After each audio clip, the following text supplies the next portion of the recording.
other advocacy throughout that time. So the floor is yours. Mr. Chairman, thank you so much for your personal invitation, for your leadership, and for your friendship. I'm honored to be back. Psalms 96:14 asks, "Who will rise up for me against the wicked? Who will take a stand for me against evildoers?" Nigeria is facing one of the gravest religious freedom crises in the world. As the former chairman of the House Foreign Affairs Committee on Africa, I have visited and have seen firsthand the direness of the conditions in what is now the deadliest place on earth to be a Christian. They are targeted, displaced, and killed simply for their faith. The ancient plea, "Is there no help for the widow's son?" still echoes today. Since 2019, nearly 17,000 Christians have been killed. In the first 7 months of this year alone, hundreds more were murdered. On June 13th, during the Yellowater massacre, more than 280 Christians were slaughtered in a single day. These are not isolated tragedies, but a sustained pattern of religiously motivated violence, often ignored or even enabled by the Nigerian government. Extremist groups like Boko Haram, Fulani militants, and ISIS West Africa attack often without any meaningful intervention from authorities. The lack of response has created an atmosphere of impunity where Christians continue to live in constant threat and fear. The United States has previously recognized this crisis. President Trump not only designated Nigeria as a country of particular concern during his first term, but redesignated it again in his second term after President Biden inexplicably removed that designation. Religious persecution is tied to political repression and weakening institutions in Nigeria. Example, the detention of Nnamdi Kanu is a clear example. In 2022, Nigeria's Court of Appeal struck down the charges against him and ordered his release. The UN Working Group on Arbitrary Detention has also called for his unconditional release. Yet he remains in solitary confinement, in deteriorating health, and recently had to represent himself in court. Nigeria has signaled that the law is optional and targeting Christians is fair game. Just hours ago this morning, despite the pleas and cries of the Nigerian people and many Nigerian lawmakers, Nnamdi Kanu was convicted on all charges. For fiscal year 2025, the U.S. has requested nearly $8 billion for sub-Saharan Africa. But when Americans see political prisoners, judicial defiance, and the slaughter of Christians, they understandably ask as they meet their own struggles, why should our tax dollars support governments that refuse to protect their own people? Is our aid aiding a genocide? Nigeria is a nation of tremendous potential, but that potential is being choked out by violent persecution of its Christian population. No country can build a stable future where churches are burned, believers are killed, and communities live in fear. The United States must stay engaged, and Nigeria must change course now. Mr. Pratt, a direct question. Do you believe, in your professional assessment, that the government of Nigeria has been infiltrated by jihadists? I do not believe that the government of Nigeria has been infiltrated by jihadists. Okay, because when you look at the selective enforcement of the rule of law, one might question if there are any favoritism or looking the other way when groups are being specifically targeted, despite the fact, as my colleague Mr. Moore mentioned, not enforcing the rule of law with regard to weapons. My next question, how has the Nigerian government reacted since President Trump's country of particular concern designation announcement? They have taken the designation very seriously. There is a senior delegation here now. They will meet with the most senior officials of the U.S. government this week. And we have already demarched the government in Abuja and here in Washington on the action plan. And I can say that the results so far have been positive in terms of cooperation. The Nigerian government needs to do more to address this issue themselves, but what measures are being taken to assist Nigeria to increase its focus on persecution, particularly in the Middle Belt? Yeah, so thank you for your question, Congressman James. As you mentioned, the Middle Belt is a particular concern. That's where Christians, you mentioned Yellowater, where 250 or 280 Christians were killed, massacred They were targeted because they were Christians. Churches have been burned there. There have been internally displaced people there.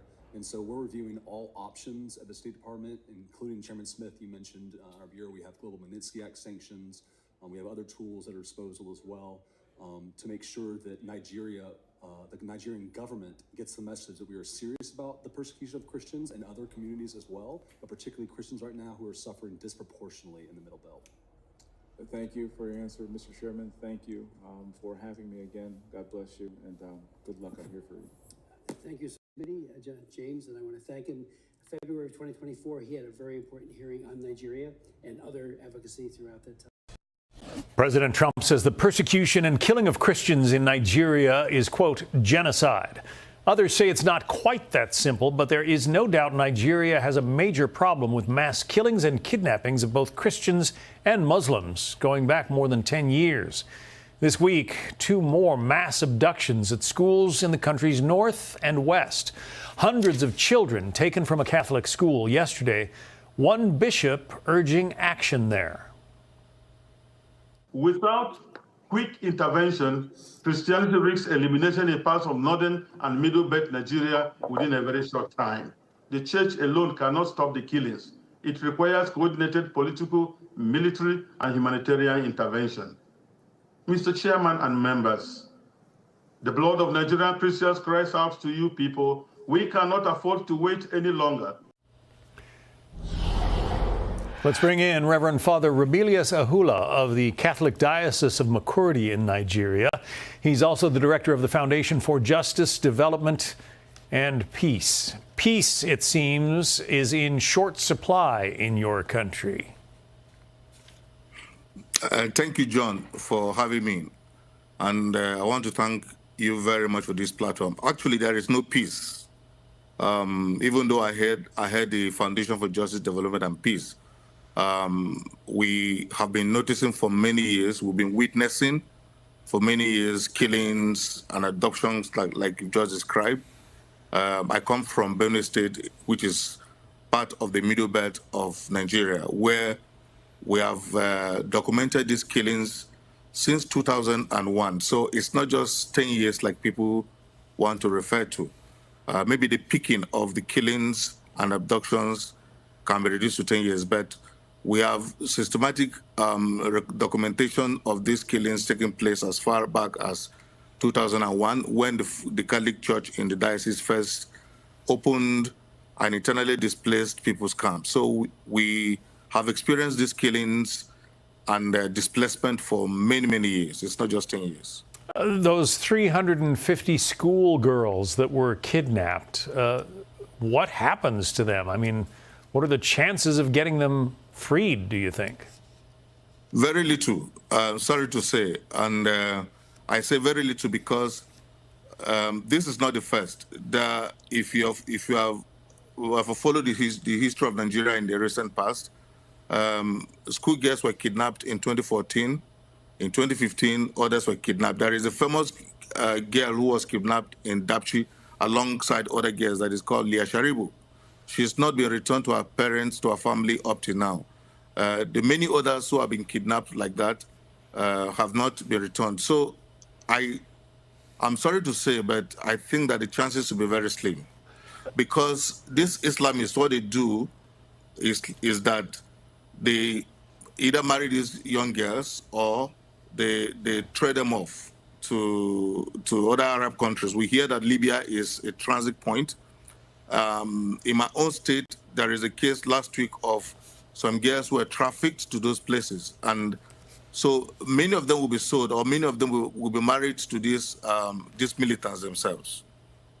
We have a map that shows the situation in your country. The north, largely Islamic. The middle part of the country, sort of a bit of a mixed bag. And the south is predominantly Christian. But we note the locations of the Boko Haram hotbeds. Boko Haram is perhaps the worst offender, is it not, when it comes to violence against Christians? When Boko Haram started, it was the worst offender to violence against Christians. It started in the northeast of our country, in a place called Borno State. When they started in the 2000s, they used to be the most deadly Islamic group. As I speak to you today, the deadliest Islamic group will be the Fulani ethnic militia that is operating in the middle belt of the country where you highlighted, and you have the picture very well. So the Fulani militants come in their numbers. They are armed with AK-47s. They come on motorcycles. They surround villages, displace a lot of people, kill as many as they can. I'm sure you are aware of what took place this year in my own state. It's just some kilometers away from the capital state of Makurdi, in this city called Yelwata, where they came shouting Allahu Akbar, and they killed over 270 people. I have the names of every individual who was killed on that day. So this is not just happening in Benue State. Also, Plateau State has been very much hit by this Fulani ethnic militia. So it is true that Boko Haram is deadly, but in the last 10 years or 12 to 10 years, the Fulani militants have overtaken Boko Haram in the brutality of killings that they are doing and stuff like that. Yeah, so much for the so-called religion of peace. Reverend Exactly. Father Remilius Hula, we wish you well, and we urge strength and prayers as you continue Thank you, John. I thank you for giving us this platform, because many times our stories have been stifled and no one wants to take our news. Yeah. So I thank you for giving us this platform. And please thank President Trump, who has brought this to the attention of the world. I think by his intervention, Nigeria is discussing this issue and the world is getting to discuss this issue. Thank you very much for the this. The President of the United States is on your side, and that certainly helps. Thank you. Thank you.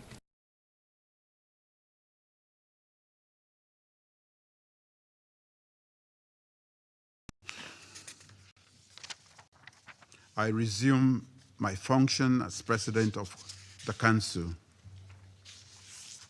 I now give the floor to the representative of the United States. Thank you, Mr. President, and thank you for chairing this important meeting. Thank you to our briefers, Secretary General Guterres, and ECOWAS Commission President Dr. Touré. Colleagues, as we speak, Al-Qaeda-affiliated terrorists in the Sahel have paralyzed Mali with a fuel blockade. Colleagues, the situation is dire there. We see Al-Qaeda aiming to take over the entire country.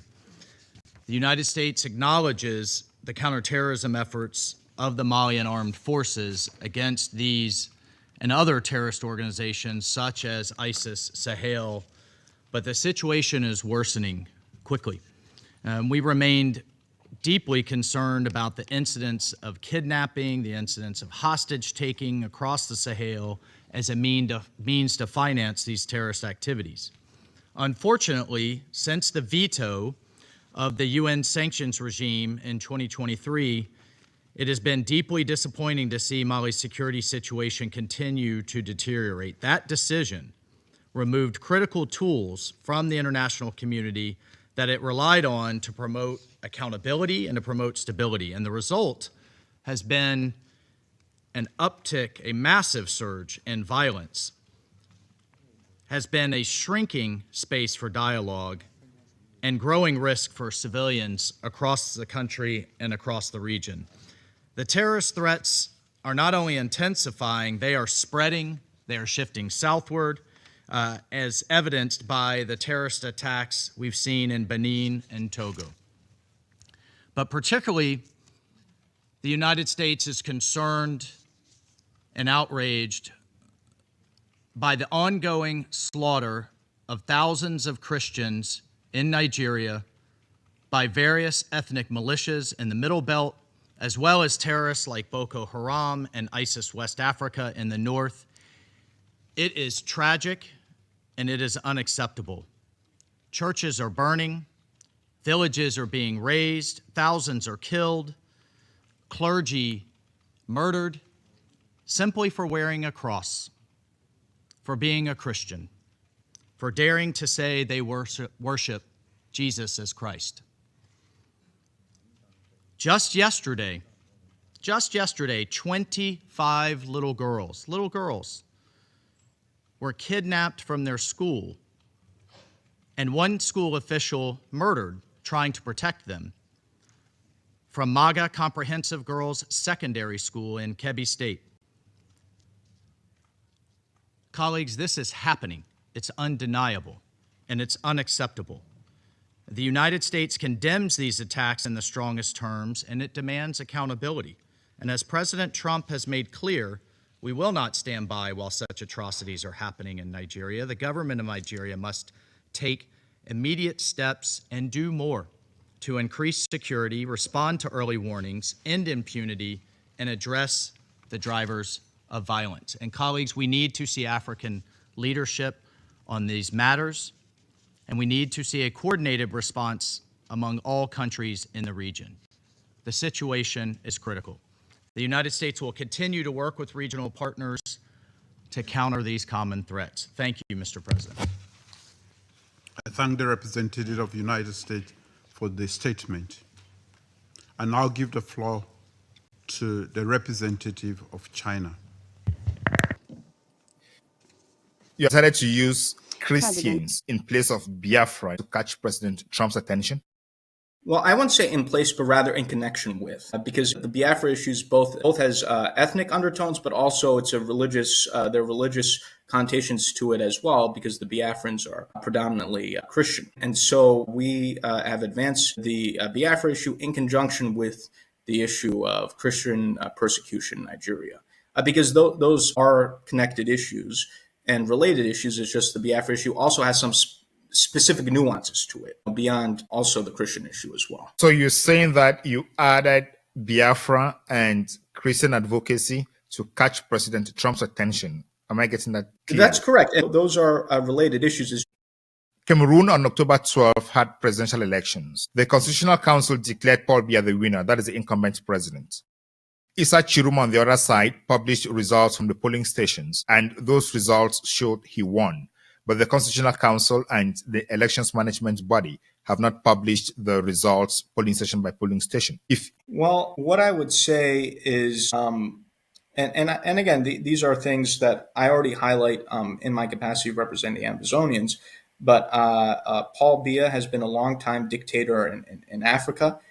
He's 93 now. He wants to be president until I think he's 100, which I think will be a record. And Cameroon, under his tenure, has not had free and fair elections. They've been Cameroonians, whether they be Amazonians or other Cameroonians, have had a history of being oppressed under the Biya dictatorship. And I think someone.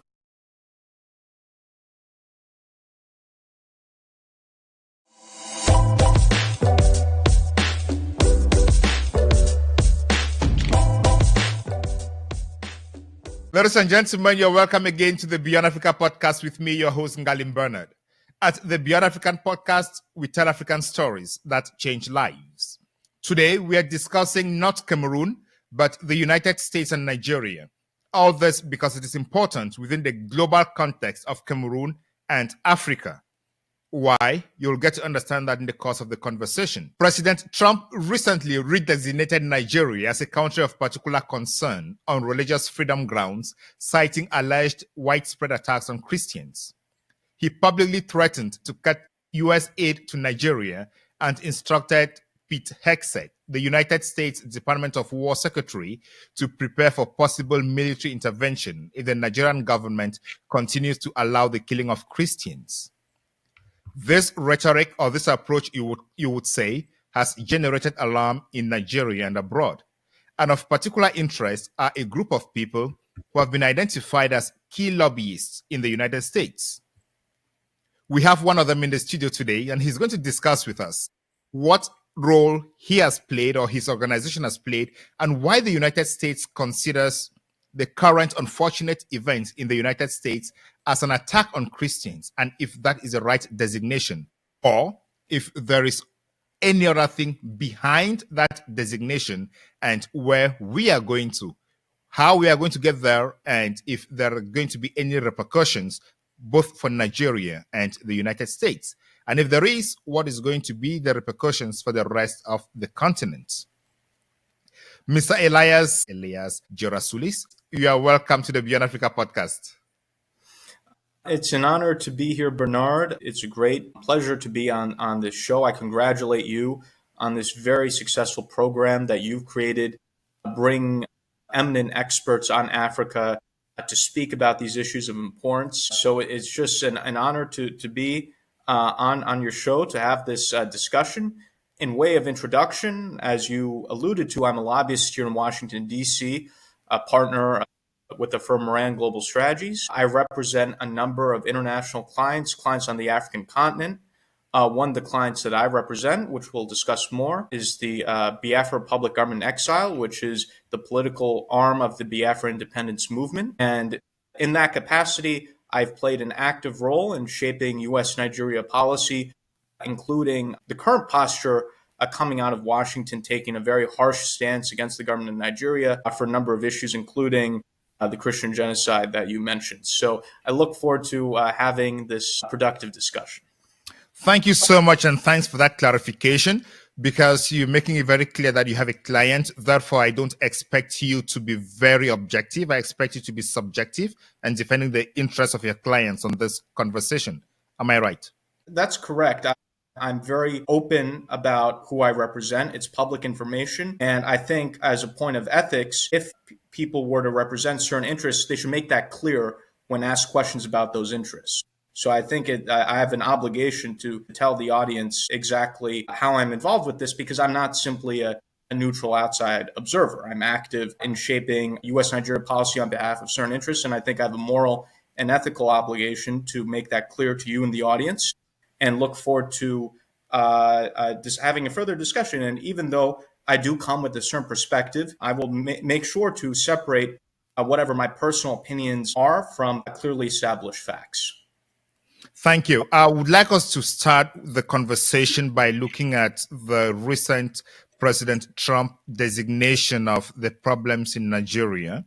He said there is a Christian genocide in Nigeria. Why would he call this a Christian genocide? I know you advocate or you represent the Biafran movement, but is what is happening in Nigeria a Christian genocide or banditry, criminality that affects everybody? Yes, I think the reason why we are using, or the U.S. government's using the term Christian genocide, is you're not simply talking about general criminality. When it comes to groups like Boko Haram, ISWAP, and other groups that are engaging in mass murder, there is a religious undertone to these actions. Their actions are targeted against Christians. Yes, there also have been other individuals who've been murdered as well, moderate Muslims and so forth. But there's a clear religious undertone in terms of the targeted killings that are being taken place. And genocide is as much about intent as it is about the number of people who are killed, which in this case is quite significant. So this is not simply a matter of general criminality like in other contexts. There are religious and other motivations in the context of the killings that are happening, the groups that are behind it, and ultimately the complicity of the government of Nigeria as well in terms of the insecurity in the country. Yeah, when you mention Boko Haram, ISWAP, ISIS, what comes to mind is terrorism. How could terrorism be linked to genocide? These are therefore terrorists who are committing terrorist acts, and then you refer to it as a genocide against Christians. That doesn't seem to match with my understanding of the context. I think you bring up a very good point. I think part of the problem is that the Nigerian government is not an innocent bystander in this. If it were, then maybe a term other than genocide would be used. But the problem is that the government of Nigeria is complicit in what is happening, and you have elements of the government of Nigeria that are tied to these terrorist groups. So if we look at the current government of Nigeria, the vice president of the country currently, Shettima, has deep ties to Boko Haram. Some have called him the co-founder of Boko Haram. But regardless, everyone, and this is a public fact in Nigeria, he has deep ties to this terrorist group. There are photos that are available. Politicians in Nigeria have talked about this. What I'm saying is not a speculation. It's an established fact in terms of his ties.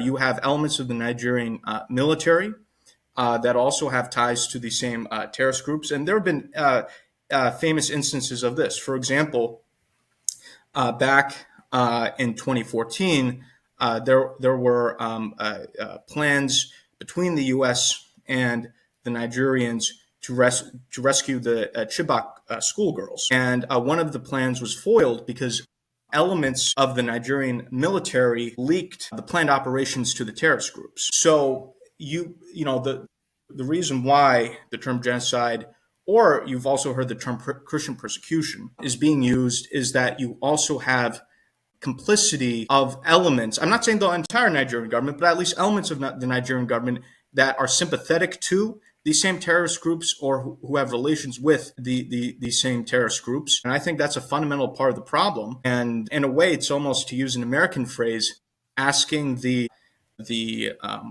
wolf to guard the sheep, or to ask the fox to guard the hen house. Because how could we hope that a government could effectively fight the same terrorist groups in which some extremely senior members of that government have relations with those groups? And again, even politicians in Nigeria have openly talked about, we have this dangerous situation in which elements of our own government are tied to terrorist groups. So this is not just Elias's opinion. So Let's look at it this way. The United States has legal instruments like the Magnitsky Act and other sanctions that they could apply to the individuals you have identified and mentioned, if at all they are guilty of what you are mentioning. Why doesn't the Nigerian government or the United States government use those tools at their disposal to target the individuals they know are directly linked to Boko Haram, instead of categorizing a whole nation as suffering from genocide, understanding that maybe the vice president, as you say, is part of it, but then the president himself, who is the commander-in-chief of the armed forces, is not part of it?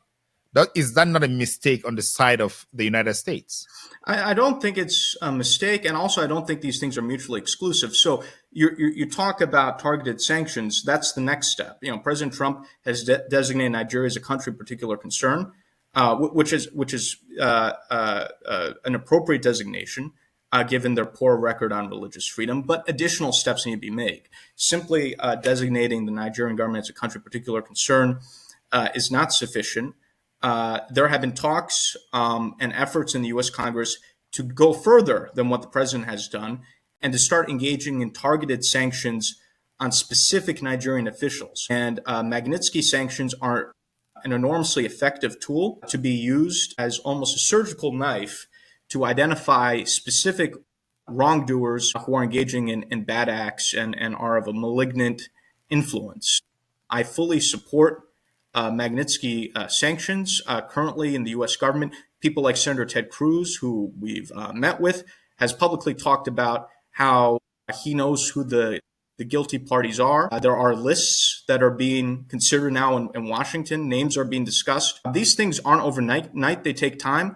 I will anticipate over the coming months that there will be a push for certain Nigerian officials to be sanctioned under the Magnitsky Act that you referenced. So, you actually mentioned something that we completely agree with, and I think you'll see as one of the next steps. And the great thing about the Magnitsky Act is, again, these are targeted sanctions that specifically go after the wrongdoers rather than having something that's just generalized. So, targeted sanctions are effective, and those actions will be pursued. I understand that is just a first step, and there could be second steps or third steps. But President Trump was very emphatic about using military attacks, and he already told Secretary Hegseth to prepare to attack Nigeria, meaning he understands, or they already know where the terrorists are, and they could just go there and obliterate them, as he did with the nuclear arsenals in Iran. So why take all these steps if he already knows that is where the problem is and the terrorists could be obliterated? Right. Those are two things, right? One is a symptom of the problem, which can be addressed through military action, right? Eliminating specific terrorists. But the problem will continue if the government of Nigeria continues to have politicians that have relations with these terrorists that covertly support these terrorist groups. So there can be operations that are done to eliminate terrorist cells and terrorist operators in Nigeria. But ultimately, we also need to engage on using the diplomatic tools. It's not enough to use military tools. You have to use diplomatic tools in order to. But you use military tools after diplomatic tools have failed. But President Trump started with military tools. Well, as you can see, we haven't engaged. The U.S. government yet is considering its options, right? There haven't been military operations, full-scale military operations yet. And the President Trump has a very unique style, if you will, in terms of dealing. That's very unique, right, amongst the presidents that we've had.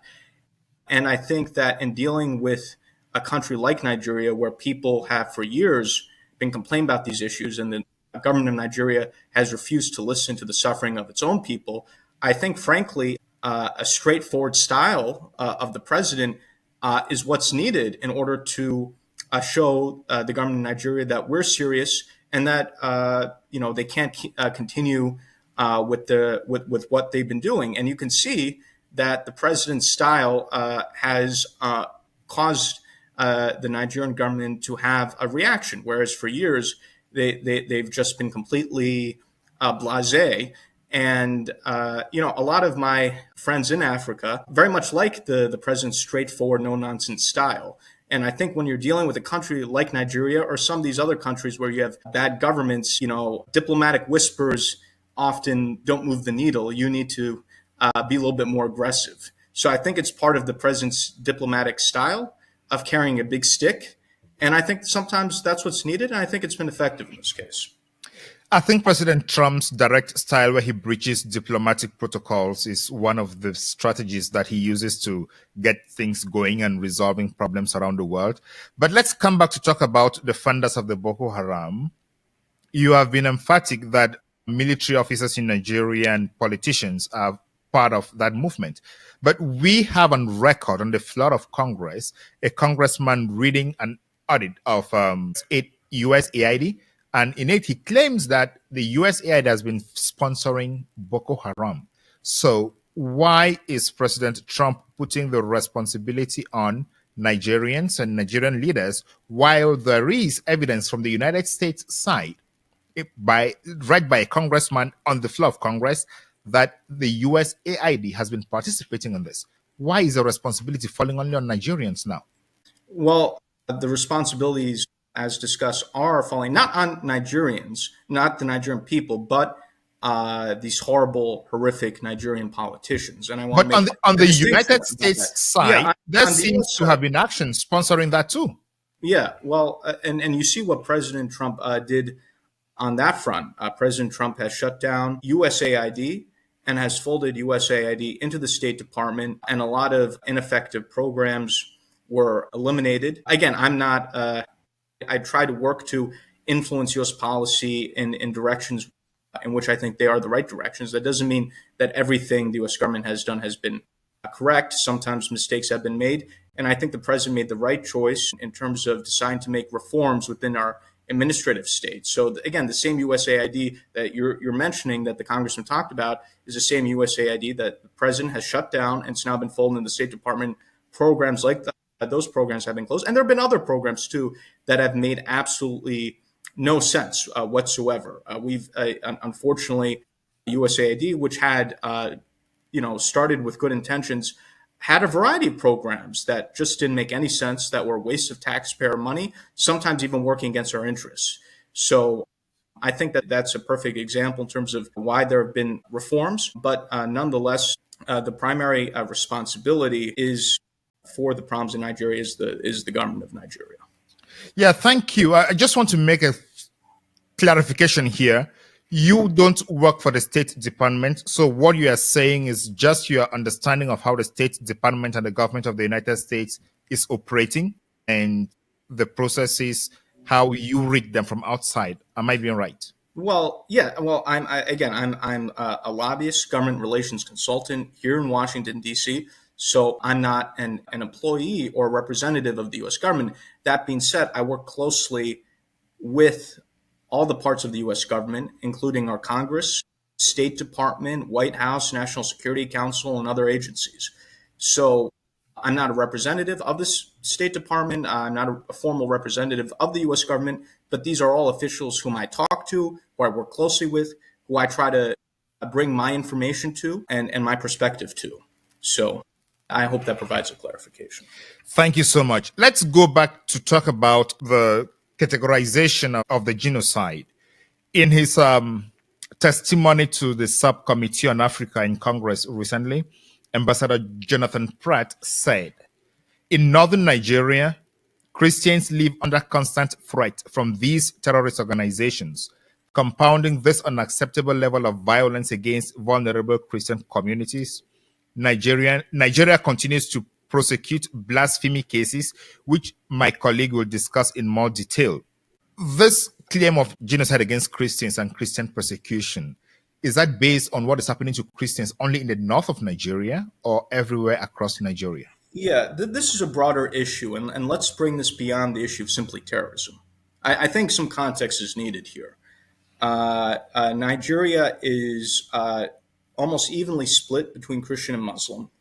For a period of a few decades, there was an attempt to have a balance of power in the country where there was, you could say, an informal understanding that there should be a rotation between Christian and Muslim presidents and vice presidents, and that the government should be secular. And there was a very fragile balance of power. And that balance of power was upset in 2015 with the rise to power of the former military dictator of Nigeria, Buhari, as president. And he began the process of introducing Islamic fundamentalism into the government, engaging, that's when you started to have the increased persecution of the Biafrans and the Biafran independence movement. You start to have policies about reintegration of quote unquote repentant terrorists into the Nigerian military. And this process of fundamentalism coming into the government has continued, whereupon now in the current government, I talked about Shettima, but you have in both President Tinubu and Shettima for really the first time a Muslim ticket, where you don't have Christians in either the presidency or the vice presidency. You also have the spread of Sharia law in the north of the country, and now there are attempts to bring that southwards. So, for example, there have been attempts to now introduce Sharia law into parts of the southwest of the country, what we call Yoruba land, for example, right? And the Yorubas tend to be more religiously moderate, but now they're trying to bring Sharia law into the middle belt, even south into the country. Some of these radical politicians are trying to make these sorts of proposals. You also have, again, the terrorists, Fulani herders coming from the north into the middle belt, and even now parts of both the southwest and the southeast, what we call Biafra land. So there's considerable concern by many elements of the country, actually, that you have basically a fundamentalist capture of the key institutions of government in the government and the military. And it's something that is deeply concerning to people. So I think that's a very important factor as well. That's also, of course, connected to this issue of terrorism as well. So that's just another factor that is deeply concerning, I think, to both Biafrans and Nigerians generally, as well as to the U.S. government, frankly. I get you very well. What difference do you make between the Fulani herders and the Boko Haram terrorists? Because when I listen to you, it looks like the two are the same. No, I didn't say the two are the same. I'm saying there have been issues by those groups and other groups in terms of murders of innocent civilians, and the situation has gone completely out of hand in the country. So I did not, I didn't say all these groups are the same. They have different nuances, but they all contribute to the problem. So at what time, I am asking these questions because I understand that your work informs the United States government on what is happening in Nigeria. So at what point do you make a difference between a Fulani herder attack on farmers and a Boko Haram attack on farmers or on Christians? How do you make that difference? I'm not sure if I really understand the question. I think it's almost, splitting hairs in terms of if the government of Nigeria is not only not protecting the country, but you have politicians that are tied to radical groups that are killing innocent civilians. whether or not an innocent person's murdered by Fulani herders or by Boko Haram. I think it's a problem either way. So I'm not sure if I understand what kind of distinction. Point. I get the point where you are making the argument that it doesn't matter whether it is called a genocide or it's called Christian persecution. What matters is insecurity, and the government of Nigeria is not performing its role. And that's where many people are offended by the government of Nigeria, because they try and engage in semantics in terms of it's not Christian genocide, and that's not the technical term, and there is no genocide, and maybe use this other term. And even if you see the reactions, forget about the U.S. government, if you see the reactions of many Nigerians, they themselves get furious when they see these Nigerian media spokespeople trying to, split hairs over definitions and terms. And you'll hear many regular, not just Biafrans, but Nigerians generally, say, hey, listen, the country is a disaster. We're moving towards a failed state. We have problems. People are being killed, and yet you're trying to, make a debate over terminology. So, I think this is something where, even people in Nigeria are very, very upset, and they want their own government to be held accountable for what's happening. Okay, so I'm happy with that clarification. So at this point, from your understanding of what the United States Congress and White House and State Department are thinking, what would be a solution that the United States would say, okay, the Nigerian government is doing everything now to protect Christians? What is going to happen for them to say that that is happening? Yeah, I think when you're dealing, again, with a country in Nigeria, with the types of people that are running the government, the best tool to use is really sanctions, including targeted sanctions. When these corrupt Nigerian politicians, for example, are no longer able to, let's say, launder their money in the U.S. and other places, if, let's say, their assets are seized, because also many of these officials are completely corrupt in outrageous ways. And there have been a number of stories about the corruption of Nigerian officials. So if we were to go after officials who are complicit, who are part of the problem, sanctioning them and holding them accountable, I think that would be the best way to change their behavior. Simply trying to nicely ask the Nigerian government officials, oh, please do something. People have been asking the Nigerian government to do something for years. Clearly, they've not cared to do anything, and the problem's only gotten worse. So I think when you're dealing with a conundrum like Nigeria or any other, and these other governments too, I think, a tough approach is what's needed, frankly. And the same goes to, for other governments in Africa as well, where, let's say, and especially with more autocratic regimes. But, that's a separate discussion. Yes, we're going to talk about that in a moment. I want us to switch gears now and talk about Biafra. So we'll definitely talk about autocratic governments like the government of Cameroon when we talk about Biafra in this case. In an article by the Africa Report, they say former U.S. Congressman Jim Moran, who lent a voice to the indigenous people of Biafra movement in 2024, the situation in Nigeria reflects human rights abuses, religious freedom issues, persecution of Christians, increasing Islamic fundamentalism with the Nigerian government and its alignment with U.S. adversaries. But in his statement, Ambassador Jonathan Pratt says, Nigeria is one of the United States' key allies in Africa. Is your firm having this thing wrong? No, I think not at all. I think one thing to clarify is the U.S. government is a very complex machinery.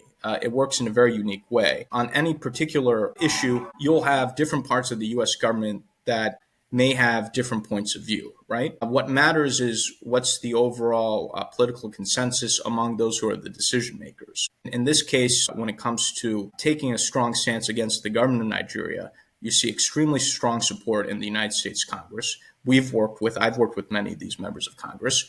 That's now been reflected at the White House and in the National Security Council and the President of the United States himself. And ultimately, in the nature of the current U.S. government, what really matters is the policy stance of President Trump.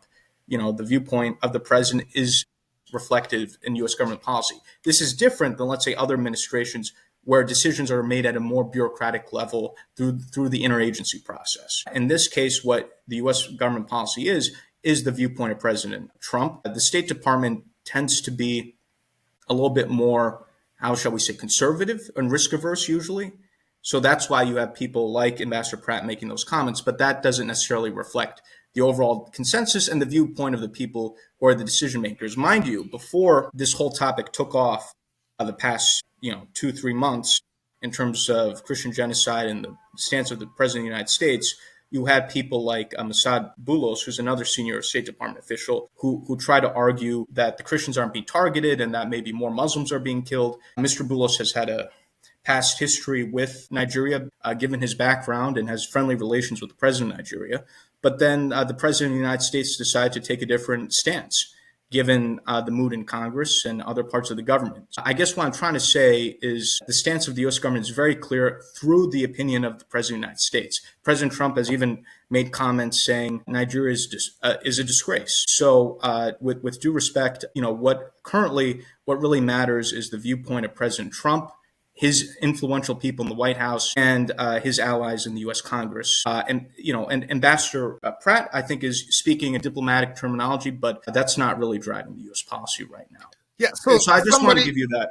Yeah, that background was necessary. And somebody who's listening to us now, it's definitely asking, how did you get to President Trump's ears, whereas his own ambassador could not convince him on these issues? Well, that's why lobbying is important here in Washington, D.C. It's to engage in an education campaign. For the past year, we've been very proactively lobbying members of the U.S. Congress, educating them on these issues, building alliances. And again, we can't take all the credit. You've also had some pro-Christian evangelical groups that were very active and also lobbying on behalf of similar issues, Christian persecution in Nigeria. And some of those groups we've allied and worked with and cooperated with in terms of our lobbying efforts. And because of the alliances we built in the U.S. Congress, and you had people like Senator Ted Cruz, who are extremely influential, who introduced legislation calling for sanctions on Nigeria, that penetrated into the White House, into places like the National Security Council, which is very influential in this particular White House. And eventually that percolated to the president, and the president decided to take action on the issue. So lobbying is systematic. You build alliances, and if you build enough alliances with influential members of Congress and other individuals who speak directly to the president, that can influence the viewpoint of the president of the United States. And also, too, I think this was very natural for the president because many of his supporters are people who are evangelicals or pro-Christian and so forth. So I think this was a very natural decision for him to make. Am I understanding you very clearly that in your lobbying and advocacy, you have decided to use Christians in place of Biafra in order to catch President Trump's attention? Well, I won't say in place, but rather in connection with, because again, the Biafra issues both has ethnic undertones, but also it's there are religious connotations to it as well, because the Biafrans are predominantly Christian. And so we have advanced the Biafra issue in conjunction with the issue of Christian persecution in Nigeria. Because those are connected issues and related issues. It's just the Biafra issue also has some specific nuances to it beyond also the Christian issue as well.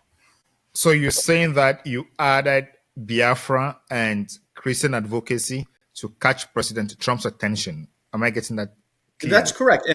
And again, those are related issues. It's just the Biafra matter also has some additional elements and nuances to it. What are those additional elements and nuances?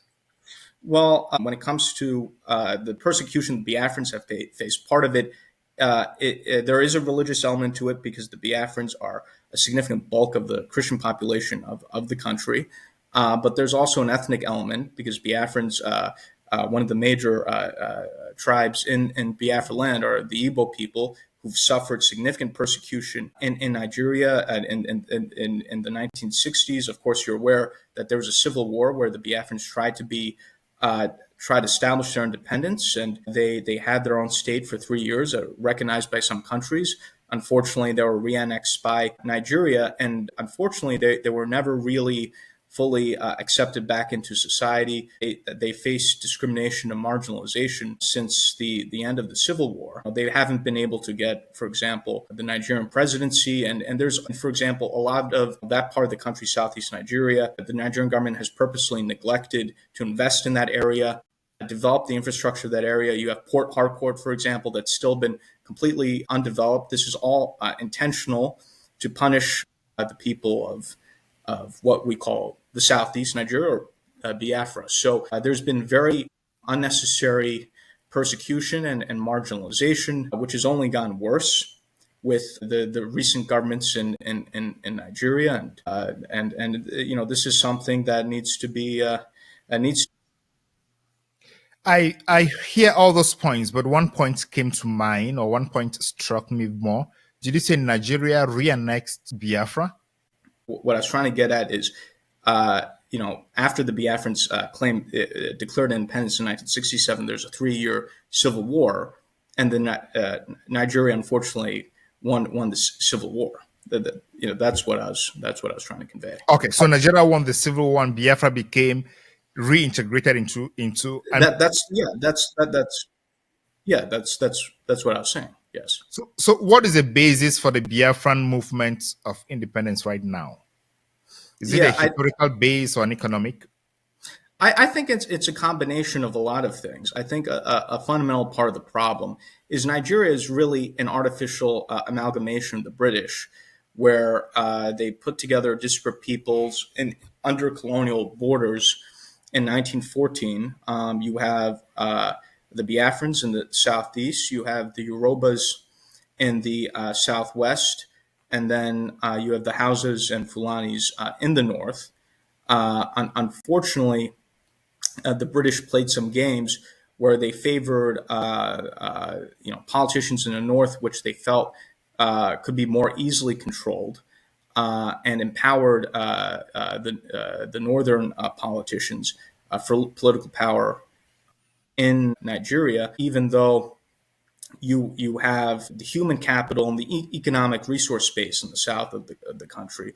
The Biafrans or Igbo people are incredibly educated, entrepreneurial, and also the Yorubas in the southwest. You have Lagos. They're also very educated. A lot of the Nigerian professors that you see are of Yoruba background, for example. And also that's where you have considerable natural resources, and let's say in the Biafra territory in terms of oil and gas and so forth, which unfortunately they don't get the benefit of that. So the country was put together, and again, when there was an attempt of having a balance of power between Christian and Muslim presidents and vice presidents, you know, the country was kind of barely holding together in this dysfunctional way. But now that the balance has been upset, the country's totally spiraling into a failed state, because ultimately you have different competing value systems, you know, within the same country. You have parts of the north, again, that are under Sharia law. You have, again, the Biafrans who are completely different in terms of being westward, westward oriented, Christian, highly educated population. So the whole system is disintegrating. And we've seen this in this happen in other cases, in other contexts, like, for example, the breakup of Yugoslavia and so forth. So, unfortunately, we're at a situation now where, given just how dysfunctional the country is, other options have to be considered. And what I'm talking about is not radical. Many people throughout Nigeria have talked about we have to really reconsider this whole arrangement. Even people in the Southwest, the Yorubas, some of them have called for their independence because they're just concerned that the whole system is becoming dysfunctional and collapsing. So given the state of that country and just how dysfunctional it is and how the system is at odds with itself, I think a lot of people are saying, okay, this is the time to sit back and potentially rethink how Nigeria should work and if parts of the country should have, let's say, greater autonomy or even their own independence. So this is not a radical point of view, and this is not just a perspective of the Biafrans. Different people in different parts of what we call Nigeria are seriously reconsidering this entire arrangement. So based on these factors you have just outlined, what is your client's final objective? Is it independence or greater autonomy within Nigeria? Yeah, so the eventual goal is independence. But that being said, the Biafra government also is very sophisticated. They understand how international diplomacy is. That's why they're working closely through me with the U.S. government, and we're working on seeing how we can achieve the goal, because it's going to take some time. And there going to have to be transitionary processes as well as we work towards the eventual goal of independence. The creation of entities that are autonomous or newly independent states. These are things that take time, and it's something we want to be very thoughtful about. So the Biafra government, through my efforts here, is having close dialogue with the U.S. government. And this is a process that we're working on, but it's going to take time. And we're making sure that we're working with the U.S. and other necessary stakeholders to work towards the eventual goal. Let's talk again about the religious persecution and genocide as it's being presented. The Nigerian government has refused those claims and said they are gross misrepresentation of the reality. But when President Trump made his statement, supposedly Biafran diaspora was celebrating and jubilating. Do you think the Biafran diaspora is considering this as a win for their advocacy? The president's actions are absolutely a win. And again, what the government of Nigeria is talking about is just complete nonsense.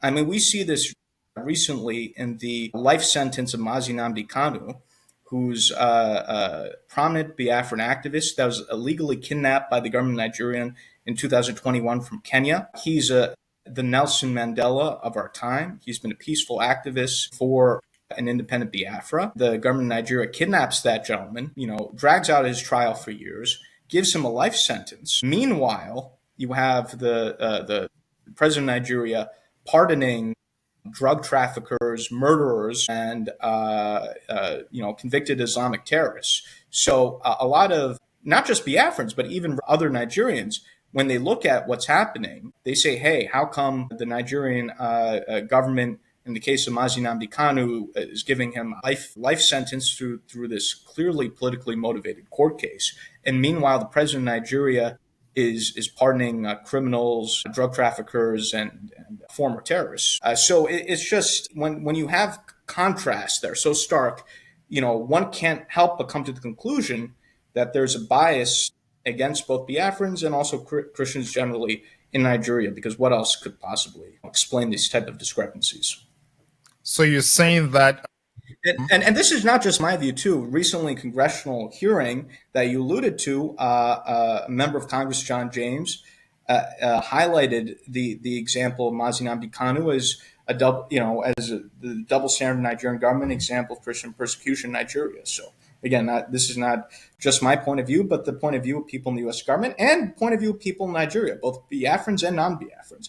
A lot of Nigerians, again, non-Biafrans, think that the Nigerian government's prosecution and life sentence of Nnamdi Kanu is completely ridiculous and absurd. Yeah, I don't want to adjudicate. Again, that's just one example to show you why what the Nigerian government says is just absurd. That's right. I don't want to adjudicate those issues because we could have a different conversation on the judgment itself that was delivered 100 and something pages, but we could have a separate conversation on that one. But that's just to answer your question, though. What I want to touch, do you believe that Nnamdi Kanu did not commit any crime, or are you saying that the sanction was more than the crime he committed? He did not commit any crime. He was agitating for the independence of Biafra. He had an organization, the indigenous people of Biafra. He was a peaceful activist, and the government of Nigeria has not presented any convincing evidence regarding any crimes that he committed. It seems that from the perspective of the government of Nigeria, simply having the viewpoint of supporting Biafran independence is a crime in and of itself. And I think that's just, again, completely absurd. People should have the right to free speech and the right to have different political viewpoints. So what is the main leverage right now that the Biafran movement has as compared to the Republic of Nigeria, to the Federal Republic of Nigeria?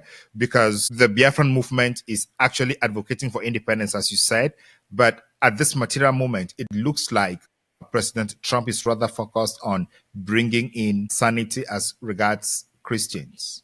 So what leverage does the Biafran movement have to press the right buttons? Well, we have a lot of support here in Washington, D.C. Again, there's certain things I can't go to due to their sensitivities, but we've met with senior people in Congress and the White House and other places as well. I think given the acknowledgement of the poor treatment of Christians in Nigeria, right, that there is a greater sympathy or openness towards having a separate Christian state in the south of the country, and in this case, Biafra.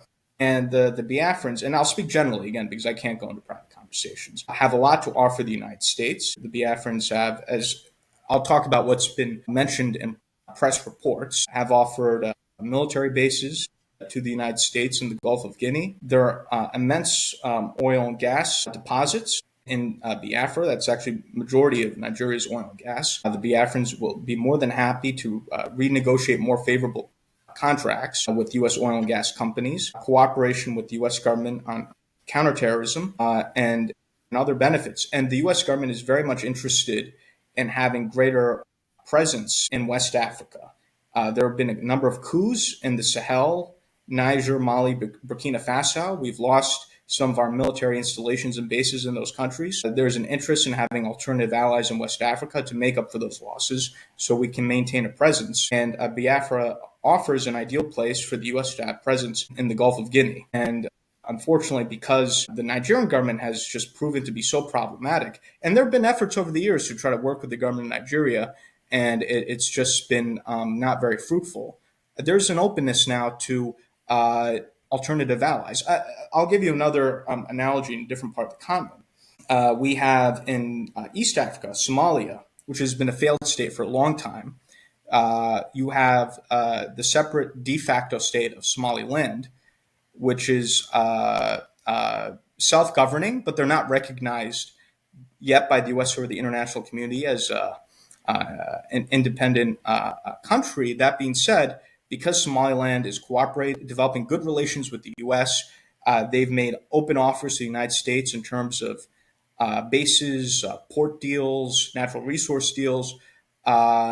You've had key people in the U.S. government, especially in the U.S. Congress, advocating for the recognition of the independence of Somaliland. President Trump has talked about him looking at Somaliland, and I think it's very likely that the U.S. government will make a deal and recognize the independence of Somaliland sometime during President Trump's term. So there is currently, with the existing administration and Congress, an openness to engage in deal-making in Africa, which presents an opportunity for, again, depending on the right circumstances, independence movements in Africa, depending on, again, the circumstances and what they're willing to offer the United States. Yeah. So why do these deals leave African states their sovereignty and the economic development? Because through independence, from independence till today, we've seen African states losing all their natural resources and their wealth generation to superpowers. And it sounds like these countries are offering all this to the United States to come continue the journey. So where do we stand? Look at Niger. All the uranium is gone, but there is no electricity in Niger. Nigeria, the oil and gas is all gone, but there is no consequential development. And then what I'm hearing from you is that is going to continue with the United States? No, that's not what I'm saying. You make a good point in terms of, I think a lot of Africans have been exploited by what we could call neocolonialism, where even after, let's say, countries become quote-unquote independent, they're still under undue influence by former colonial powers. I think one of the most controversial being France. And oftentimes the issue with some of the former European colonists, whether it's the French or the Belgium or some of these other powers, is they do business with their former colonies in a way that's exploitative, oftentimes trying to prop up puppet dictators, engaging in economic deals that are bad for those countries that are exploitative. That's not what I'm advocating for, and that is not what the U.S. is advocating for. In fact, I think a greater U.S. presence can offer an alternative for African governments to both kind of these neo-colonialist former powers, as well as an alternative to both the Russians and Chinese. And the way that the U.S. is, it's not this exploitative colonial model, but rather a business style model in which the U.S. can come and say, hey, how can we help make investments in your country such that we could both deepen our relations and we could both make money and prosper together. So the viewpoint is not in exploiting the countries or its natural resources, but rather having investments in these countries in which both the U.S. and those countries, whether it's the Biafrans or other places in Africa, where there can be a mutually benefit, where it could be a win-win situation. So I want to say, I the problem is when I listen to you talk, you say the Nigerians or the Biafrans and the Somalis and the Somalilanders are willing to offer the oil and gas, natural resources and ports for the US to come in. But I didn't hear the other part where they are coming to invest in those countries so they can generate the wealth within those countries and create that's exactly jobs. what I'm saying. For where the US can come in, but to make investments to help the Biafrans or to, let's say, help Somaliland take advantage of their natural resources in such a way that the U.S. benefits, but those countries also benefit. And that's a much better model in terms of, let's say, what the Biafrans currently have, where their oil and gas are exploited by both these companies as well as the government of Nigeria, and none of the benefits of that wealth benefits the people of the area. So, we have I think we can have a situation where Biafra that can determine its own destiny can have friendships with countries like the United States that can make investments, right, in its oil and gas industries and other industries where the people of Biafra can finally benefit from their own wealth, their own natural resources. Of course, it'll be of a benefit to the United States as well. So it's a win-win situation. Yeah, so far, what is the blueprint from the Biafran side that they're offering to the United States? Because, as you say, I understand President Trump's foreign policy is driven by national security and investment, which he considers to be economic security, both for the United States and for the foreign countries. But at this point, what is the kind of blueprint? If it is not confidential, tell us, what is the blueprint that Biafra is offering? Do they already have some numbers? Do they have what they're looking at and saying, okay, if we do this, Trump comes in and offers this, then our country is going to benefit by this? If not, wouldn't they be falling back into the situation that we find in Nigeria today? Yeah, so we do have a blueprint. I'm just telling you the generalities of the blueprint, right?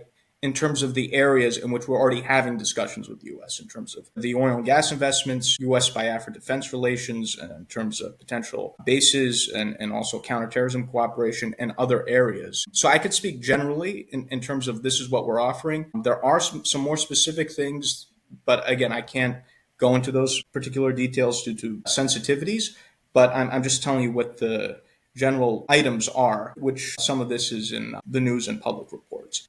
We are having some more specific conversations. I can't go into those specifics. All right. So what is the advantage of having a lobbyist in DC instead of doing or talking to these people yourselves? Because the senators, their doors are open to the public, open to their constituents. They listen to their constituents and receive them. Why should someone be hiring you to go talk on his behalf? Yeah, so the way I would explain lobbying is similar to how you have a professional attorney that you hire to navigate you through the political process, through the legal process.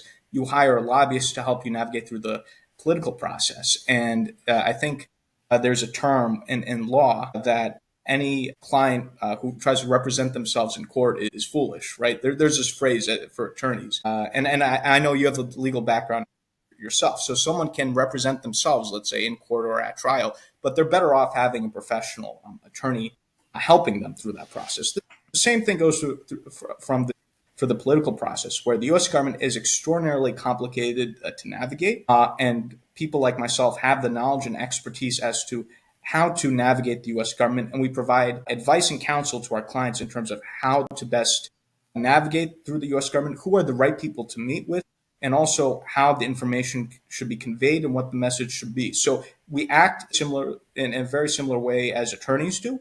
And also people like myself, we have established relations with members of Congress. So a lot of members of Congress are people in the U.S. government. They know me. There's a certain comfort. There's a certain understanding that if I'm to introduce someone, let's say to a member of Congress, that person is vetted, that the cause that I'm representing is legitimate because I have these relations and I'm established here in Washington, D.C. So it produces a certain comfort to be introduced by a party that's known by both sides versus, let's say, someone approaches a member of Congress who they don't know who that person is, right? And the same thing applies to life in general. More comfortable when you're introduced to someone else by someone who you already know, who you have friendly relations with, who you trust. So I have established relations with members of Congress and other people in the U.S. government. They know me, they know my expertise, and that allows me to be essentially a facilitator between myself and these worthy causes. So I hope that gives some perspective. It does give the perspective, and but it's expensive to hire a lobbyist to do this work in DC on your behalf, not being sure of the outcome. It's an investment that I think should be viewed as a political investment, and it's something that's very effective. That's why so many countries and international causes hire lobbyists. And I think given the results that we've achieved, and this is not just me saying it, senior officials in the government of Nigeria have openly attacked me and have blamed my lobbying and so forth. So even the Nigerian government itself, you could say, has acknowledged the effectiveness of my lobbying, although they're not happy about it, whereas my client is happy about it. So I think clients can decide the effectiveness of the services given the results. In this case, we've achieved, I think, significant results.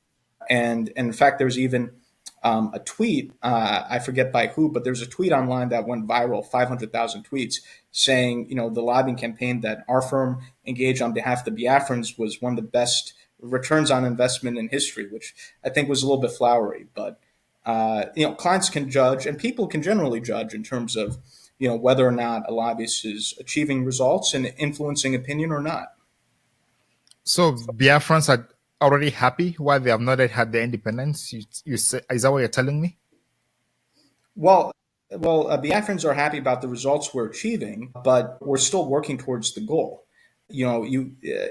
Achieving a newly independent state in Africa or anywhere takes time. We've engaged in our lobbying campaign. I've been involved in representing the Biafrans for a little bit more than a year now. In the cases of some countries, it's taken decades for them to obtain their freedom and independence. So we've achieved a lot in a short period of time, and we're working towards the goal. These things don't happen magically overnight, and anyone who says that they're going to achieve a newly independent state overnight is not a serious person, in my opinion. These statecraft takes time, especially if you want to do it the right way.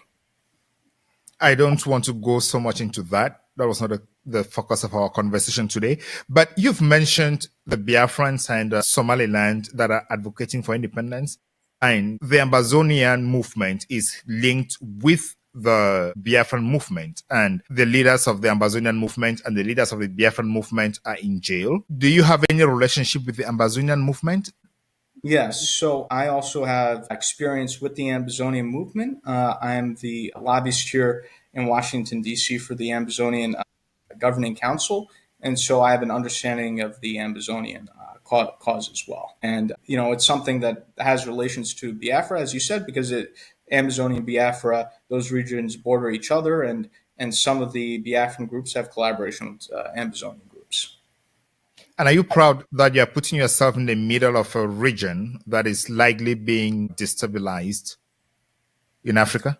Well, the way I view it is I hope I could play a constructive role in terms of coming to positive conclusions in these issues, because I think if you don't have, let's say, any sort of international interest or U.S. mediation, let's say, for example, in the case of Cameroon, you've had the Anglophone crisis for the past, I think, 9 years now, and it hasn't gotten the attention that it deserves.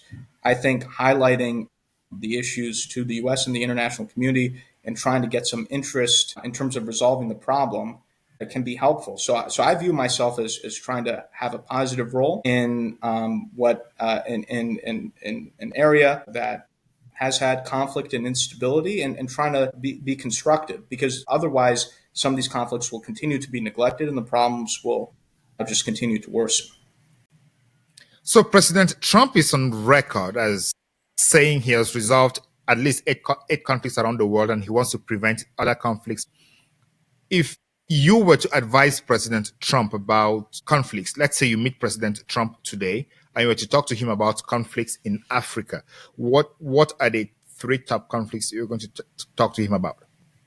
Yes, so obviously I would talk to him about the Amazonia, Cameroon conflict, the Anglophone crisis. I think President Trump, who has negotiated 8 or so peace agreements or negotiations, that would be a perfect place where he could be a mediator. Obviously, I would talk to him about Biafra and our interest in, having the U.S.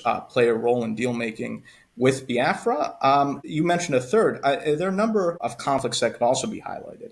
You have what's happening in Sudan, for example. President Trump has indicated that he now wants to get involved in resolving the conflict in Sudan, and I commend him for that. So I think Sudan is something I would mention. You've also have had a tremendous amount of instability in the Central African Republic. That's another place you could look into as well. So those are other areas that I think the president should look into.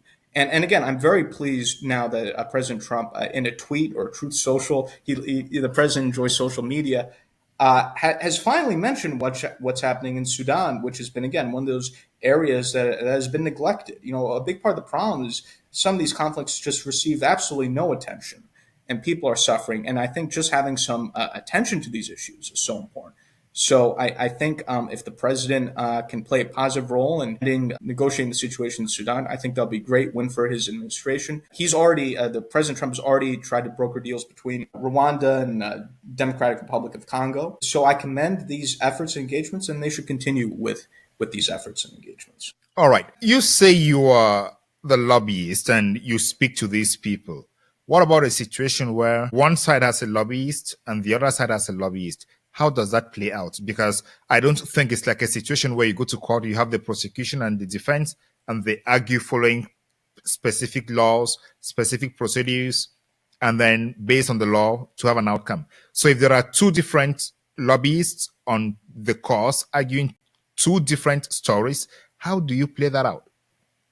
That's a very good point, and it happens quite often here in Washington, D.C., where you have lobbyists, let's say, representing the opposite sides, right, of a particular issue. And what's needed in that situation is to present the better argument.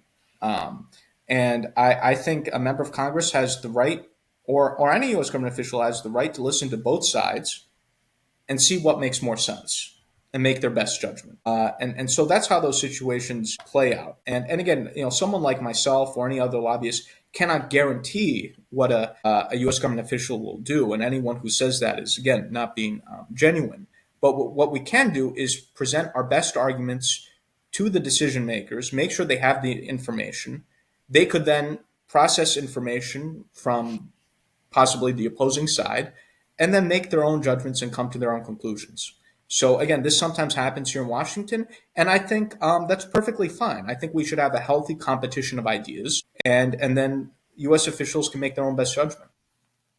All right, I want to give you a hypothetical here. It's a practical example, and I hear how that plays out.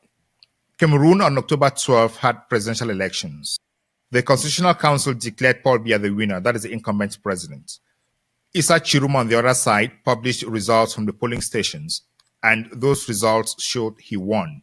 But the Constitutional Council and the elections management body have not published the results polling station by polling station. Now, if you are hired to represent Chiruma to make a case to the United States Senate and government, what would be your best strategy? Well, what I would say is, and again, these are things that I already highlight in my capacity of representing the Amazonians. But Paul Biya has been a longtime dictator in Africa. He's 93 now. He wants to be president until I think he's 100, which I think will be a record. And Cameroon, under his tenure, has not had free and fair elections. They've been Cameroonians, whether they be Amazonians or other Cameroonians, have had a history of being oppressed under the Biya dictatorship. And I think the Cameroonian opposition, individuals such as Chiruma, can make the argument that a democratic Cameroon will be better for the people of Cameroon and will also create a situation of a healthier Cameroon that would be a better partner for the United States that can help stabilize the situation within Cameroon. Part of the reason why you've had instability in the country, whether it's the Anglophone crisis or other problems, is because of the mismanagement of the Biya government. And I think Cameroon in opposition can make the argument to the United States that many of the problems in Cameroon could be resolved if you had a friendly, democratic government which can resolve the problems of the people instead of the situation with the Biya regime where there's suppression and then you have revolts and all these other problems that have come as a reaction to that. So I think there's a persuasive case at this moment that the opposition could make, and you have members of Congress, especially members of Congress like the Senate Foreign Relations Chairman, who are skeptical of the Biya regime, and others. Yeah, the Biya regime has many critics in the U.S. for their lack of democracy and many other problems.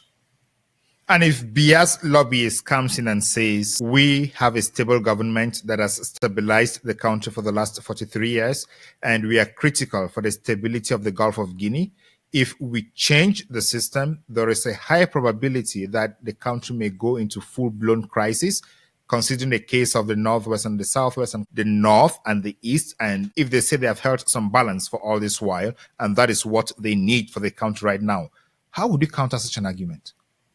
Yeah, I'm sure that's what they would say. But what I would say is, again, the situation has completely come out of control. Under the Biya regime, the situation in the country is not stable, as we've seen with the Anglophone crisis, and that's because of policies of the Biya government. And also, too, he's 93 years old. He doesn't have much more time. You know, his end is inevitable given his age. Regardless, there's going to be a change because at some point, So if he's going to amend the constitution because he has a majority in parliament and appoint a vice president who takes over from him to ensure continuity, what would you say?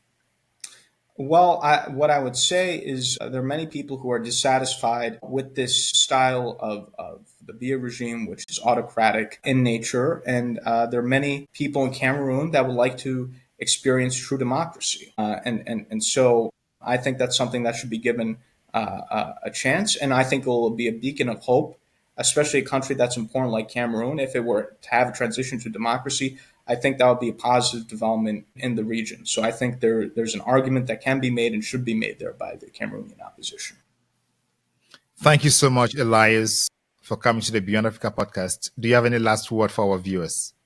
Yeah, well, it's a pleasure to be here with you. What I say is this is a very interesting time in the continent. I think some of these liberation movements, like the Biafra independence movement and other pro-democracy causes in the continent, should be receiving more attention. I'm glad that some of these issues are receiving attention, but I think more attention needs to be paid to Africa. Africa is often overlooked, even though it's so critical and so important. And so I appreciate the role that your program has in terms of creating additional awareness and appreciation for Africa, and it's a pleasure to be on your program.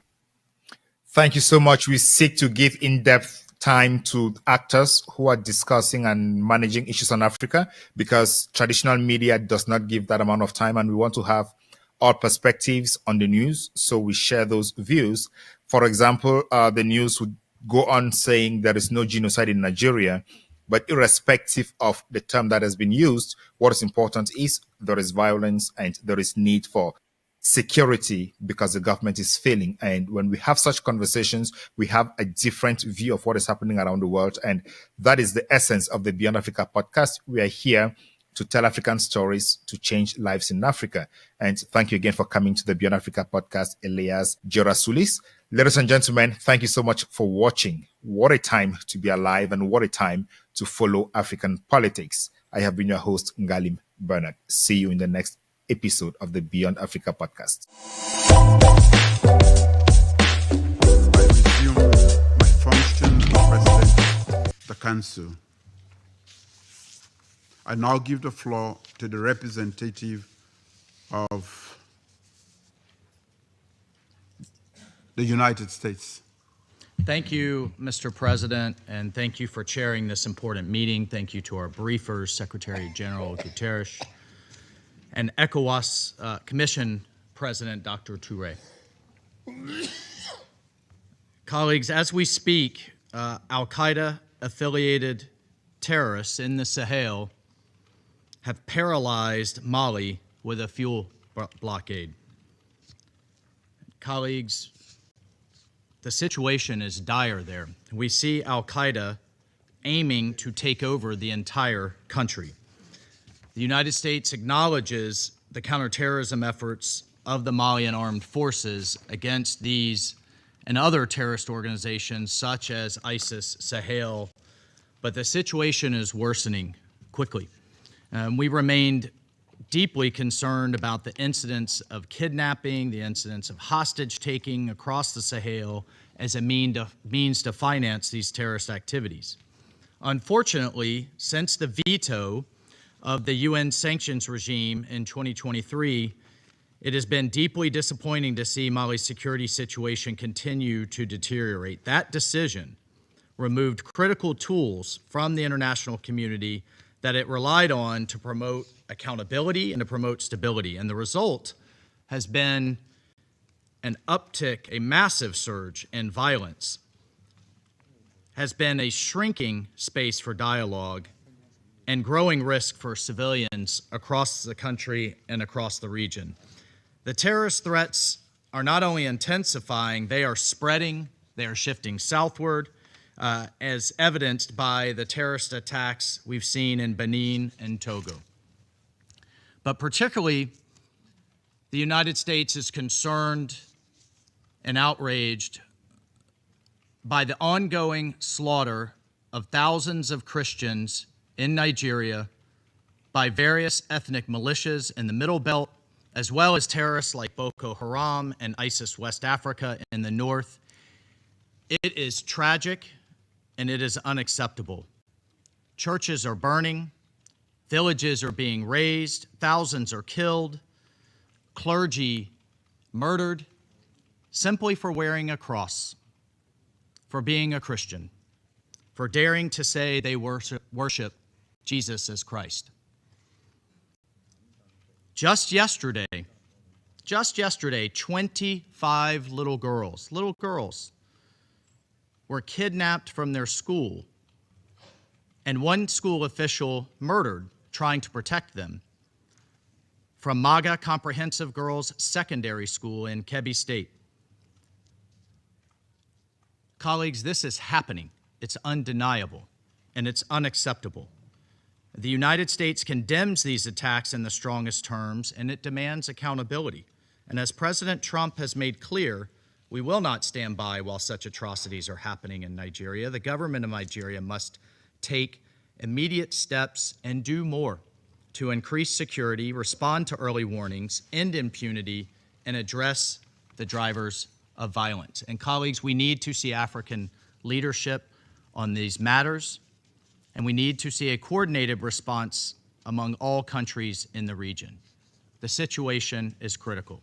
The United States will continue to work with regional partners to counter these common threats. Thank you, Mr. President.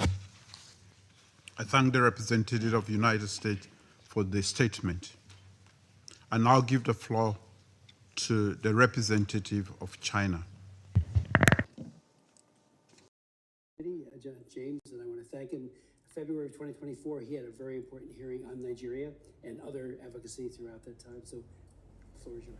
Mr. Chairman, thank you so much for your personal invitation, for your leadership, and for your friendship. I'm honored to be back. Psalms 96:14 asks, "Who will rise up for me against the wicked? Who will take a stand for me against evildoers?" Nigeria is facing one of the gravest religious freedom crises in the world. As the former chairman of the House Foreign Affairs Committee on Africa, I have visited and have seen firsthand the direness of the conditions in what is now the deadliest place on earth to be a Christian. They are targeted, displaced, and killed simply for their faith. The ancient plea, "Is there no help for the widow's son?" still echoes today. Since 2019, nearly 17,000 Christians have been killed. In the first 7 months of this year alone, hundreds more were murdered. On June 13th, during the Yellowwater Massacre, more than 280 Christians were slaughtered in a single day. These are not isolated tragedies, but a sustained pattern of religiously motivated violence, often ignored or even enabled by the Nigerian government. Extremist groups like Boko Haram, Fulani militants, and ISIS West Africa attack often without any meaningful intervention from authorities. The lack of response has created an atmosphere of impunity where Christians continue to live in constant threat and fear. The United States has previously recognized this crisis. President Trump not only designated Nigeria as a country of particular concern during his first term, but redesignated it again in his second term after President Biden inexplicably removed that designation. Religious persecution is tied to political repression and weakening institutions in Nigeria. Example, the detention of Nnamdi Kanu is a clear example. In 2022, Nigeria's Court of Appeal struck down the charges against him and ordered his release. The UN Working Group on Arbitrary Detention has also called for his unconditional release. Yet he remains in solitary confinement, in deteriorating health, and recently had to represent himself in court. Nigeria has signaled that the law is optional and targeting Christians is fair game. Just hours ago this morning, despite the pleas and cries of Nigerian people and many Nigerian lawmakers, Nnamdi Kanu was convicted on all charges. For fiscal year 2025, the U.S. has requested nearly $8 billion for sub-Saharan Africa. But when Americans see political prisoners, judicial defiance, and the slaughter of Christians, they understandably ask as they meet their own struggles, why should our tax dollars support governments that refuse to protect their own people? Is our aid aiding a genocide? Nigeria is a nation of tremendous potential, but that potential is being choked out by violent persecution of its Christian population. No country can build a stable future where churches are burned, believers are killed, and communities live in fear. The United States must stay engaged, and Nigeria must change course now. Mr. Pratt, a direct question. Do you believe in your professional assessment that the government of Nigeria has been infiltrated by jihadists? I do not believe that the government of Nigeria has been infiltrated by jihadists. Okay, because when you look at the selective enforcement of the rule of law, one might question if there are any favoritism or looking the other way when groups are being specifically targeted, despite the fact, as my colleague Mr. Moore mentioned, not enforcing the rule of law with regard to weapons. My next question, how has the Nigerian government reacted since President Trump's country of particular concern designation announcement? They have taken the designation very seriously. There is a senior delegation here now. They will meet with the most senior officials of the U.S. government this week. And we have already demarched the government in Abuja and here in Washington on the action plan. And I can say that the results so far have been positive in terms of cooperation. The Nigerian government needs to do more to address this issue themselves, but what measures are being taken to assist Nigeria to increase its focus on persecution, particularly in the Middle Belt? Yeah, so thank you for your question, Congressman James. As you mentioned, the Middle Belt is a particular concern. That's where Christians, you mentioned Yalwada, where 250 or 280 Christians were killed, massacred. They were targeted because they were Christians. Churches have been burned there. There have been internally displaced people there. And so we're reviewing all options at the State Department, including Chairman Smith, you mentioned our bureau, we have Global Magnitsky Act sanctions. We have other tools at our disposal as well to make sure that Nigeria, the Nigerian government gets the message that we are serious about the persecution of Christians and other communities as well, but particularly Christians right now who are suffering disproportionately in the Middle Belt. Thank you for your answer, Mr. Chairman. Thank you for having me again. God bless you, and good luck. I'm here for you. Thank you, Committee, James, and I want to thank him. February of 2024, he had a very important hearing on Nigeria and other advocacy throughout that time. So, the floor is yours. Mr. Chairman, thank you so much for your personal invitation, for your leadership, and for your friendship. I'm honored to be back. Psalms 96:14 asks, "Who will rise up for me against the wicked? Who will take a stand for me against evildoers?" Nigeria is facing one of the gravest religious freedom crises in the world. As the former chairman of the House Foreign Affairs Committee on Africa, I have visited and have seen firsthand the direness of the conditions in what is now the deadliest place on earth to be a Christian. They are targeted, displaced, and killed simply for their faith. The ancient plea, Is there no help for the widow's son? Still echoes today. Since 2019, nearly 17,000 Christians have been killed. In the first 7 months of this year alone, hundreds more were murdered. On June 13th, during the Yellowwater massacre, more than 280 Christians were slaughtered in a single day. These are not isolated tragedies, but a sustained pattern of religiously motivated violence, often ignored or even enabled by the Nigerian government. Extremist groups like Boko Haram, Fulani militants, and ISIS West Africa attack often without any meaningful intervention from authorities. The lack of response has created an atmosphere of impunity where Christians continue to live in constant threat and fear. The United States has previously recognized this crisis. President Trump not only designated Nigeria as a country of particular concern during his first term, but redesignated it again in his second term after President Biden inexplicably removed that designation. Religious persecution is tied to political repression and weakening institutions in Nigeria. Example, the detention of Nnamdi Kanu is a clear example. In 2022, Nigeria's Court of Appeal struck down the charges against him and ordered his release. The UN Working Group on Arbitrary Detention has also called for his unconditional release. Yet he remains in solitary confinement, in deteriorating health, and recently had to represent himself in court. Nigeria has signaled that the law is optional and targeting Christians is fair game.